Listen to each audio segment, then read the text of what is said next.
Hey guys, this is Tearless here with another Warlords of Draenor beta video focusing on fire mages and the very small changes that have happened to the class. Almost really nothing has changed to fire mages. They've gained an ability. One of their abilities has changed. They've lost a good chunk of abilities due that they really didn't use in their main spec. They gained a couple of glyphs, they have their brand new Draenor perks, and then most of their changes come in the talent tree, which we will have to go down tier by tier. But otherwise, not too much has changed with fire mages. The brand new ability that fire mages received is Amplify Magic, and it amplifies the effects of helpful magic, increasing all healing received by 12% for all party and raid members within 100 yards. Basically, Blizzard felt that mages did not have enough raid utility, so this is their solution to that problem. They just added an Amplify Magic. If you're in a portion of a boss where damage is heavy, healers can call out for Amplify Magic. It gives Mage a little bit more use within the raid. I can go ahead and use it here. It's a nice little spell visual. Imagine that going across 30 to 40 characters in a raid. So it's a nice little addition to the class. Fire mages have one changed ability, and that's in Dragon's Breath. Dragon's Breath now replaces Cone of Cold for fire mages, but that's not necessarily the most important part. The important part is that the disoriented effect of Dragon's Breath now shares a diminishing return with all other mesmerize effects. Now, Blizzard is doing this to reduce the amount of CC that is happening in the PvP world. They're bringing a lot of these different CC abilities and putting them under a diminishing return umbrella to kind of just reduce overall the amount of CC that's in the game, because right now on live there's way too much CC going on. So this is their way of removing bulk of CC in the game. So I wouldn't worry about this change. It's going to be something that applies to the entire classes, all the classes as a whole, so don't think too much into it. Fire mages have lost a lot of abilities. Most of this is because Blizzard looked at fire mages and were like, okay, do fire mages use this ability? No, they don't, so let's just remove it from the class or from the spec. And that's what happened. They lost Burning Soul, which was the reduction in cast time lost when you took damaging attacks. They lost Counterspell, which was your 4-second silence. They lost Conjure Mana Gem, so you will no longer get your Mana Gems. But this is not as important because, to be honest, Mana Gems and Mana in particular is not important to any spec in the game that is DPS that is not named Arcane Mage. It's just not important anymore. You never run out of mana anymore on any of these specs. The only one that has to manage that is Arcane Mages, and that's due to their mastery. So no really big loss there. In terms of spec, they lost Shatter, Ice Lance, Frost Armor, Deep Freeze, Blizzard, Mage Armor, Arcane Explosion, Evocation, and Pyromaniac, which was a kind of a bomb tier application of the Pyromaniac effect. Most of those are abilities that you don't use. Mage Armor and Frost Armor are interchangeable with Magma. I think it's Magma Armor, Molten Armor. Excuse me. It's now passive ability attached to your class. You no longer have to apply it, so it just changes depending on your spec. Same thing with Blizzard and Arcane Explosion. Flame Strike is the fire equivalent of those, so it just changes based on the spec. If you switch over to Frost, your Flame Strike spell will change into Blizzard and so forth. So most of it's just removing abilities that you didn't use. I know the important one there was Evocation. Evocation, as I said, it's the same thing with Mana Gems. It's just you're not going to need that mana regeneration anymore, which I think is a real shame because that was an important part, I think, to DPS classes, and especially to classes like Mage, and it's really disappointing to see them just ignore it and say that mana doesn't mean anything anymore to the DPS classes. So, moving on, there are 3 new glyphs to the Fire Mage class. These 3 are, the first of these is Glyph of Dragon's Breath, which increases the damage of Dragon's Breath done by 100%, so just straight damage buff. There is Glyph of Interruption, which when you successfully counterspell a target, the remaining cooldown on counterspell is reduced by 4 seconds. This is exclusive with Glyph of Counterspell, so that means that basically you can only have Glyph of Interruption or Glyph of Counterspell active at a time. You cannot have both of them active. The last one here is Glyph of Regenerative Ice, which is you regenerate 4% of your maximum health every 1 second for the duration of Ice Block. I don't know how popular this is going to be. It does replace, I guess, Evocation's healing that was in the game, but at the same time, Ice Block has a 5-minute cooldown, so I'm not quite sure how that's going to work out, and whether or not Ice Block's cooldown may be reduced in the future, we shall see. Those are the three, new glyphs that came to Fire Mages. Otherwise, not too much going on with the glyphs. They're basically, none of them have changed, so that moves us into Draenor perks. Now, Fire Mages really got the better deal with Draenor perks. They really did. So, I mean, if I look at these right here, most of them are not... Some classes got just straight damage increases, and Fire Mages more got actual changes to their abilities, which is really nice. First of these is Enhanced Inferno Blast, which reduces the cooldown of Inferno Blast by 1 second. Second of these is incredibly important, which is Enhanced Pyrotechnics. Your Fireball or Frostfire Bolt, when your Fireball or Frostfire Bolt fail to critically strike a target, you gain 5% increased chance for a Fireball or Frostfire Bolt to be a critical strike for 15 seconds. This effect ends when Fireball or Frostfire Bolt successfully critically strike a target. I'm going to try and show this to you. This is actually a really nice, change, and it bridges the gap between people with low armor and high armor. If you look in the top right corner, we're going to see if we can get one here. I just got 2 crits in a row though, and I keep getting crits. So here's the first. I got Enhanced Pyrotechnics, and let's see if I can get a second one. See, there's a second stack, and then it'll keep going up until you finally get that critical strike that you need. This bridges the gap from the lower end geared fire mages to the higher end geared, because the problem was that to actually be good at fire, you needed to have the higher end gear with all the massive critical strike, because the class is so much balanced and focused around that pyro blast instant crit and the functionality with it. So that's one change that they made to bridge that gap and make things a lot more bearable for fire mages. Other perks include improved combustion, which increases the duration of combustion by 20%. Improved Dragon's Breath and improved Fireball / Frostfire Bolt is just damage increase.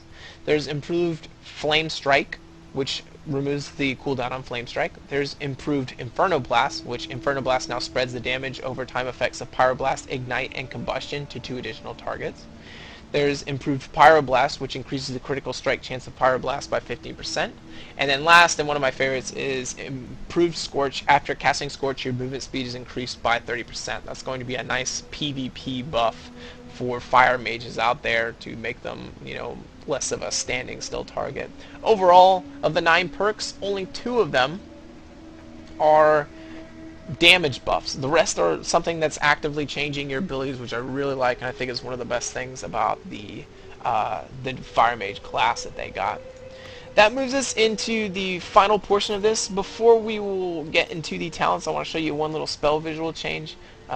Flame Strike has got a little bit of an upgrade in their spell visuals, so go ahead and use it. So you can just see what it looks like, the ground animation and everything. Just looks a little bit nicer than it used to. But that being said, let's go ahead and look into this talent tree. I'm going to have to go tier by tier because there's been a lot of changes. The first change here is the 15 tier, which is Presence of Mind is now missing. Blizzard felt that Presence of Mind was too powerful to have in the talent tree, and at the same time they felt that Arcane did not have enough utility, so they moved Presence of Mind out of the talent tree and into the Arcane spec directly, and then replaced it with Evanescence. Evanescence is you fade into the nether, avoiding all attacks against you for 3 seconds, castable while another spell is in progress, and unaffected by the global cooldown. That's pretty nice. It replaces Ice Block. Considering Ice Block's really long cooldown, I don't know if that's such a loss. This one's only a 45-second cooldown.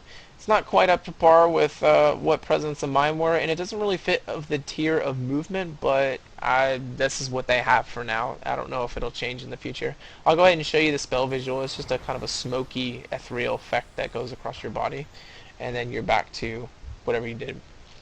The level 30 tier is based on defensive cooldowns, and you have your Ice Barrier and your Flame Glow. And Alter Time has been brought in. It it used to be baseline ability. Now it's been taken out, and its DPS effect has been removed from the equation. So no longer can you go back in time and get your old DPS effects that you had at the end of this portion. It's just for health. So if you're about to be bursted down in an RBG, you can click alter time, and you get bursted down, and then your health pops back up. So it's a really nice thing to have in that defensive cooldown thing. You can choose it between the other two abilities. On the 45 tier, not much has changed. There's a visual change with Ring of Frost. I'll go ahead and use it right here. You're going to see they changed how the freezing looks in terms... Oh, goodness. Only one of them froze. You can see the ice crystals and whatnot there. It looks really nice. Just a small visual change that they did for...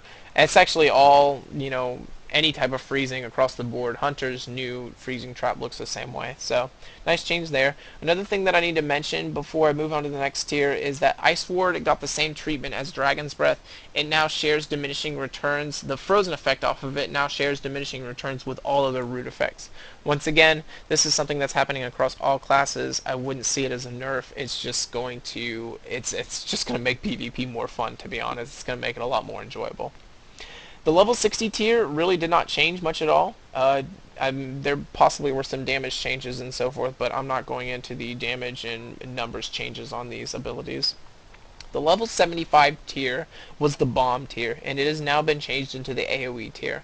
Living Bomb, as you can see, is still here on the left-hand side, is exclusive to fire, and it's pretty much...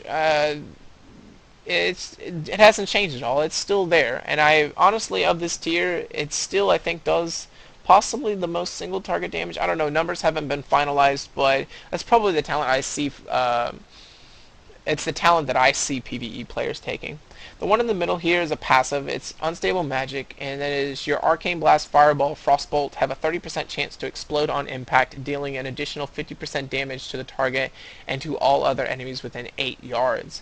So it's like Diablo's Demon Hunter's Bola shot, I guess you could say. So you start attacking the target, and then you have that AoE damage. I really see no use for it in PvP. It's not there, and especially next to Living Bomb and especially Blast Wave, I just don't see it being taken. Blast Wave is back again. It used to be a fire spell, it was taken away, now it's back again. It replaces Frost Nova. Frost Nova had its cooldown increased from 25 seconds to 30 seconds. But if you choose this talent on any of your mage specs, it replaces Frost Nova with a double charge ability. In this case, fire, it's Blast Wave. Causes an explosion around the target enemy or ally, dealing 6,000 fire damage to all enemies within 8 yards and reducing movement speed by 70% for 4 seconds. A primary enemy target will take 100% increased damage, max 2 charges. Now, the most important part of this is the fact that you can cast it on an ally. So if your healer friend is taking a lot of damage, you can cast Blast Wave on your healer and get the players off of him. So I can go over here and go ahead and use this on this target right underneath it. And you may lose the damage component if they don't have anyone near them, but you can also slow people down and so forth. So I think it's really important in that function, and it adds huge PvP utility to the class. You can see the damage here, the damage numbers off of it right there. The level 90 tier used to be all focused on just the mana regeneration of the spec. Well, that, as I said, is gone. Like, the mana regeneration is not important anymore, so they've changed it. Rune of Power is still here, but they've changed it so that Rune of Power no longer has that mana regeneration facts. It just has the damage increase. Incanter's Flow replaces Incanter's Ward, which was that shield, and it's a very different talent. It's very interesting talent, and we have no clue how it's going to work yet, or how much use is going to get out of it yet. But for right now, Incanter's Flow, magical energy flows through you while in combat, building up to 25% increased damage and then diminishing down to 5% increased damage, cycling every 10 seconds. So every 10 seconds, it's going to go back and forth between 5 and 25% damage, and you'll have to, align your spells together to get that 25% damage increase buff. Don't know how that's going to be, perceived. Mirror Image used to be baseline ability, been taken out, put into a talent. I'm sorry if you're a huge Mirror Image fan, you now have to take it as a talent if you want to keep it. It's now on this bar with the damage buff theme in mind. The last tier here, your level 100 tier, is somewhat interesting. You have Kindling, which is it's just a buff to your DPS cooldown. So your Fireball, Pyroblast, and Inferno Blast critical strikes reduce the cooldown remaining on combustion by 1 second. So that's one change there. And I honestly I don't know, because numbers haven't been finalized. I don't know how popular it's going to be. The talent over here on the right is Meteor, which calls down a meteor which lands at the target location after 2.77 seconds, dealing 20,000 damage split evenly between all targets within 8 yards. It also burns the ground for an additional 1,600 fire damage every 1 second for 8 seconds. So that's about 13,000 damage. Just to put that into perspective, because you don't know really what the numbers are on beta, 20,000 plus 13,000, Fireball hits for 7,500. And Pyroblast hits for about 19,000. That gives you an idea of just how powerful Meteor is. I'm going to go ahead and cast it here. Once again, Blizzard really outdid themselves on the spell visuals of this class. I don't have that on my bars right here. Here we go. Alright. Wonderful animation here. Just comes in. It reminds me of the Crusaders Meteor that's in Diablo 3. So, pretty cool. You can see the ticking of the burning there. So definitely a cool ability. I think it will be used probably over Kindling in PvP, and definitely over Prismatic Crystal in PvP. Prismatic Crystal it conjures a Prismatic Crystal at the target location, which is attackable by the Mage and takes 30% additional damage. When the crystal takes damage, it instantly releases a burst of energy, dealing damage split evenly between all enemies within 8 yards. Honestly, the problem with this one is that it's static, it won't move, and so I see only PvEers taking it. When I am able to finally get this ability, because I'm waiting for Meteor to come off cooldown, I'm going to place it on the ground here. It's going to be this huge crystal, and when anyone sees this crystal, they're just going to run from it. So I just see this being used in PvE. I'm going to go ahead and place it here. I'm going to start casting abilities, see if I can get some damage off on it, and see what happens.